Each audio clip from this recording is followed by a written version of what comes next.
Hello friends, हाय, नमस्कार, प्रणाम, स्वागत है आप सभी का मेरे आज के ब्लॉग में। तो सबसे पहले जो लोग इस चैनल पे पहली बार विजिट कर रहे हैं, मेरे ब्लॉग को पहली बार देख रहे हैं, वो चैनल को सब्सक्राइब कर लें और घंटी का बटन भी दबा लें, जिससे कि आगे का नोटिफिकेशन उनको मिलता रहे। और जो लोग पुराने हैं उनका बहुत बहुत शुक्रिया हमारा साथ देने के लिए। तो आज मेरे दिन की शुरुआत इतना खराब होता है कि मैं आपको बता नहीं सकती हूँ। जैसा कि पिछले ब्लॉग में मैं आप लोगों को बताई थी कि मेरा एसी नहीं चल रहा है, तो आज मैकेनिक आए हैं और उसका आउटर को खोले हैं।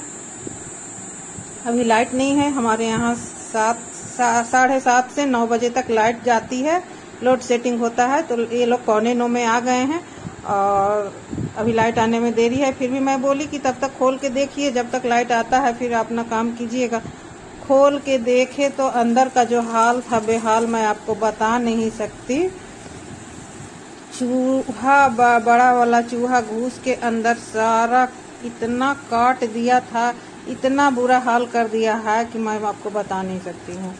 वो आप देख के ही समझ सकते हैं कि एसी का क्या हाल किया है। और इसी समय पानी भी खुल गया और पौधों को पानी देना भी जरूरी था। पानी नहीं देंगे तो बहुत सारे पौधे एक दिन में ही मर जाएंगे। चूंकि कल भी नहीं दिए थे, परसों दिए थे, तो एक दिन बीच करके पानी देना जरूरी रहता है। तो मैं ऊपर नीचे करके मैनेज की। मेरे मिस्टर भी ऑफिस के काम से रांची निकल गए हैं और बीच में दूध वाला भी आ गया। सारा चीज देखते देखते मैं ऊपर नीचे मैनेज कर ली।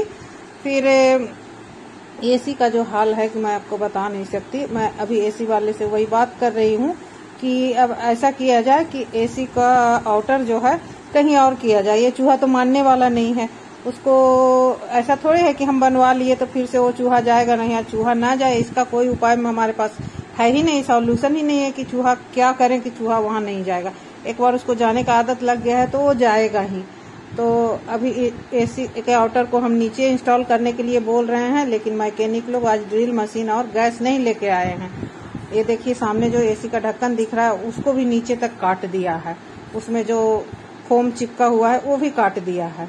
और अंदर से तो इतना काटा हुआ सामान निकला, और अंदर से आम की गुठली निकली, हड्डी निकला, मांस मछली का पता नहीं कहाँ कहाँ से लाके खाया था। फाइनली एसी बन गया, लेकिन वो अपना सामान अभी नहीं लाए थे, लेकिन और उसको इंस्टॉल फिर से नीचे नहीं कर पाए। इसके लिए उनको फिर से आना पड़ेगा।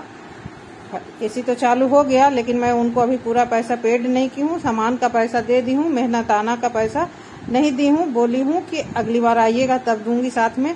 फिर दे देने से ऐसा नहीं है कि मेरे को देने से कुछ दिक्कत हो रही है देने में, लेकिन मुद्दा है कि दे देंगे फिर ये 2-4 दिन गर्मी में ऐसे भी एसी बनाने वालों को बहुत बिजी रहते हैं, व्यस्त रहते हैं, तो फिर वो भूल जाएंगे, फिर आएंगे नहीं। 2 से 3 दिन में मेरा फिर कितना नुकसान हो जाएगा। हालांकि वो बोले हैं कल नहीं आऊंगा, कल का शेड्यूल बहुत पूरा टाइट है, मैं संडे को आऊंगा। अब संडे को आएंगे तो फिर से एसी को हम नीचे इंस्टॉल कराएंगे आउटर को, और देखिए उसका फिर से खर्च लगेगा, खोलने का और लगाने का, दोनों का खर्च फिर से लगेगा। और एसी अभी मैं क्या बोलूं, अभी 1 महीने पहले ही लगा था। हेलो, अभी 12 बज गए हैं दिन के और मैं खाना बनाने आई हूँ। मैं बहुत दिनों से सोच रही थी कि आप लोगों के साथ कुछ खास मुद्दे पे बात किया करूंगी, लेकिन यह समय के अभाव के कारण मैं नहीं कर पा रही हूँ। लेकिन मैं आज सोची कि नहीं, आज तो टॉपिक छेड़ ही देना चाहिए। काम तो कभी खत्म ही नहीं होगा, काम तो हमारा लाइफ टाइम चलते रहेगा, लेकिन किसी खास मुद्दे पे बात जिससे हमारा सकारात्मक रिजल्ट निकलता है, उस मुद्दे पे बात करना चाहिए। सबसे पहले तो हम अखबारों में, आज अखबार में पढ़ रहे थे, फलाना जगह जाकर के महिलाओं को अवेयरनेस के लिए जागरूक किया गया कि सैनिटरी पैड का इस्तेमाल कैसे करना चाहिए, सेहत के लिए अच्छा रहता है। हम कहते हैं कि हमें ये सोशल वर्क करके कुछ ज्यादा मिलने वाला नहीं है। हमें लगता है ना कि ग्राउंड लेवल पे जागरूक करना चाहिए।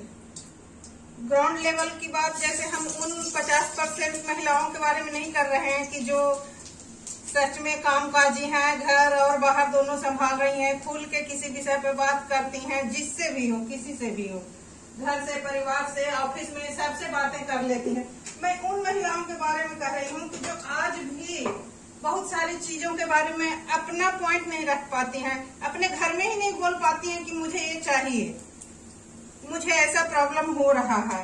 मैं उन महिलाओं के बारे में बात कर रही हूँ कि जैसे तो मैं बोल रही थी कि जैसे हमको एकदम ग्राउंड लेवल से काम करने की जरूरत है कि किसी भी चीज में मतलब क्रांति लाने के लिए। जैसे मेन मुद्दा है अभी कि हम महिलाएं अभी हमको लगता है कि हम ऐसे किसी चीज का रेशियो नहीं जानते हैं, लेकिन हमको लगता है कि अभी 50% महिलाएं हैं हमारे समाज में ऐसी जो सैनिटरी पैड का इस्तेमाल नहीं करती हैं। और बहुत से घरों में तो ये भी बोल दिया जाता होगा कि एक्स्ट्रा खर्च है, फालतू खर्च है। तो हमको उनको बहुत डीप में जाके समझाना पड़ेगा कि जिस प्रकार हम साज श्रृंगार सब चीज करते हैं, किसी चीज को छोड़ते नहीं है, नेल पॉलिश लगाते हैं, चूड़ी लगाते हैं, बिंदी लगाते हैं, तो हम बेसिक नीड नहीं छोड़ सकते हैं, खाना पीना नहीं छोड़ सकते हैं। नमक, तेल, हल्दी हमारे लिए बहुत जरूरी है। उसी प्रकार हमारा ये सैनिटरी पैड भी उतना ही जरूरी है। हम एक बार नेल पॉलिश नहीं लगाएंगे तो चलेगा, चूड़ी नहीं पहनेंगे 1 दर्जन तो चलेगा, 1 दर्जन के जगह पर हम 2 चूड़ी भी पहन के रह सकते हैं। लेकिन वही पैसा कहीं न कहीं सेव करके हम 20 रुपए का सैनिटरी पैड इस्तेमाल कर सकते हैं। ये सब चीज एकदम बारीकी से समझाने की जरूरत है। जैसे हम लोगों के यहाँ हेल्पर लोग होती है, उन लोगों को मालूम ही नहीं है कि हाँ ये सैनिटरी पैड क्या है। सिर्फ इतना ही जानती है ये सब बड़े लोगों के चोचले हैं और बहुत महंगा होता है, बहुत खर्चीला होता है, सिर्फ इतना ही जानती है। तो उनको हमको इस लेवल पे जाके समझाना है कि आप भी ये इस्तेमाल कर सकते हो, अफोर्ड कर सकते हो, ये बहुत हाइजीनिक है, इससे हम बहुत तरह से सुरक्षित रह सकते हैं। मैं क्या बोलूं, बहुत से जगह पे जैसे महिलाएं कपड़ा भी इस्तेमाल करती हैं तो रीयूज करती हैं, वॉश करके फिर से यूज करती हैं। ये सब कितना अनहाइजीनिक है ये तो डॉक्टर्स लोग ही बता सकते हैं, लेकिन इतना तो हम लोग भी जानते हैं कि वो बहुत अनहाइजीनिक है। तो कपड़ा भी इस्तेमाल करते हैं तो रीयूज करते हैं। ये सब चीज पे बहुत जागरूक करने की जरूरत है हमारे मतलब ग्राउंड लेवल पे कहीं भी।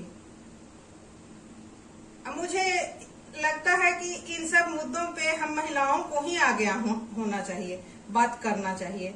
सिर्फ चूल्हे चौके और घर में रहने से कोई फायदा नहीं है। हम कुछ ऐसा करें कि मतलब कम से कम हम ज्यादा नहीं, अपने आसपास में जो 2-4 महिलाओं से हम मिलते हैं, जिनके साथ हम जुड़े रहते हैं, उनको तो हम जागरूक कर ही सकते हैं। जैसे कि हमारे यहाँ जो खेतों में काम करते हैं, घर में काम करते हैं, बगीचे में काम करते हैं, उन लोगों के साथ तो हम ये सब चीज समझा सकते हैं।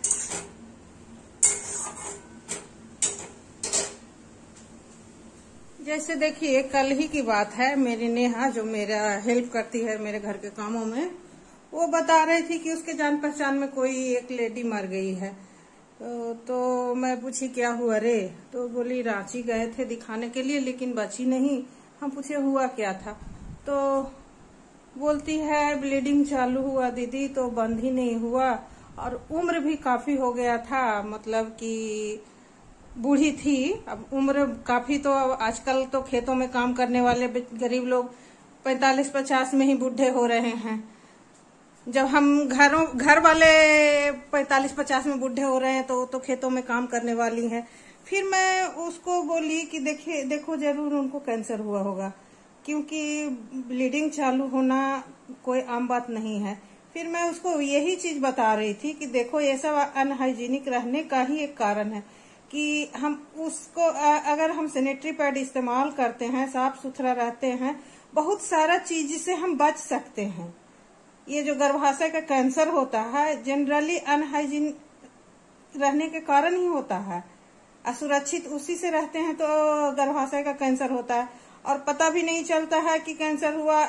एक समय ऐसा आता है कि खत्म ही हो जाता है अचानक, मतलब पता ही नहीं चल पाता है कि हाँ, इस सिचुएशन में पता ही नहीं चलता है कि हम उसको दिखा सकें, रिकवरी करा सकें। चाहे गरीबों के पास तो हॉस्पिटल जाने के भी खर्चे नहीं होते हैं। तो इससे अच्छा है कि हम पहले से जागरूक क्यों न रहें, क्यों न उनको जागरूक करें। हमें उन्हें अच्छे से बताना है कि मासिक धर्म के समय स्वच्छ रहने से बहुत सारी बीमारी से हम बच सकते हैं। परेशानी से बच सकते हैं, उनके फायदे क्या हैं, नुकसान क्या हैं। जितना भी महिला का प्रॉब्लम, महिला की जो अंदरूनी बीमारी होती है, सब गंदगी के कारण ही होता है। बहुत से लोग तो मासिक धर्म के नाम पे ऐसा शर्माते हैं, जैसे लगता है ना कि क्या बोला जाए, बात ही नहीं करना चाहते हैं। कुछ बोलो तो कहेंगे बाप रे, इस टॉपिक पे क्या बोल रही हैं दीदी, आप क्या बोल रही हैं। अरे क्या बोल रहे हैं, कुछ नहीं बोल रहे हैं, जो जरूरी है वही बोल रहे हैं। इस टॉपिक पे कम से कम खुल के बात तो करो। इसी पे पूरा दुनिया, क्या हम महिलाएं अभिशाप हैं? ये सबके साथ होता है। इस पर बात करने से सब चाहने की क्या जरूरत है। सर, हमारे तो भगवान, जो महिला भगवान है, जैसे देवी माता, सब तो होते होंगे, तो क्या इस विषय पे बात नहीं होती होगी। हम आज क्यों इतना पीछे हैं कि इस टॉपिक पर बात करने से भी हम पीछे हट रहे हैं। और पढ़े लिखे समाज में, हमारे घर और परिवार में आदमियों को भी जागरूक होने की जरूरत है कि महिलाओं का ख्याल रखें, कुछ समझाएं। कुछ अगर महिलाएं नहीं जानती हैं, नहीं मैनेज कर पा रही हैं, तो उनको सिखाएं कि नहीं, तुम ये खर्च मैनेज कर सकते हो, इतना तुम ये नहीं करना, तुम ऐसे कर लेना, तुम ऐसे कर लेना। उनको भी, घर के आदमी लोग को भी ये सब चीज सोचना चाहिए। इतना बड़ा बड़ा पिक्चर बन गया, सिनेमा बन गया, और जागरूकता कुछ भी नहीं हुआ। मुझे कभी कभी बहुत अफसोस होता है कि मतलब कैसे लोग हैं कि शौकीन, मतलब सजने संवरने, शौक पूरा करने में कहीं भी गरीब लोग भी कम नहीं है। अपनी हैसियत से ज्यादा वो लोग सजते संवरते और हर चीज पर खर्च कर सकते हैं। ऐसा नहीं कि वो लोग खर्च नहीं करते हैं। हम लोग तो सोच सोच के खर्च करते हैं, वो लोग तो कमाते हैं और खर्च करते हैं। खर्च करने के पहले इतना सोचते भी नहीं है जितना हम लोग सोचते हैं। लेकिन जागरूकता न होने के कारण इन सब जगहों पर वो लोग खर्च नहीं कर पाते हैं, और बहुत तकलीफ होती है जब सुनते हैं कि किन्हीं के साथ ऐसा हुआ, तो बहुत बुरा लगता है। हमें लगता है इस पर हम सबको खुल के किसी टॉपिक पे बात करना चाहिए। सबसे पहले तो अपना पॉइंट रखना चाहिए कि हाँ, हमारे साथ ऐसा हो रहा है, हमको ये तकलीफ हो रहा है, हमको ये चाहिए तो चाहिए, ला के दीजिए। मैनेज करना है तो करना है, ये बहुत जरूरी चीज है। तो चलिए, आज की बातें यहीं तक। अगर आपको वीडियो पसंद आया हो तो लाइक कीजिए, कमेंट कीजिए और शेयर कीजिए, और चैनल को सब्सक्राइब जरूर कीजिए, और वीडियो में लास्ट तक जरूर बने रहिए। वीडियो में लास्ट तक मेरा साथ निभाने के लिए आप सभी का बहुत बहुत धन्यवाद। चलिए, मिलते हैं किसी नेक्स्ट वीडियो में। नमस्कार।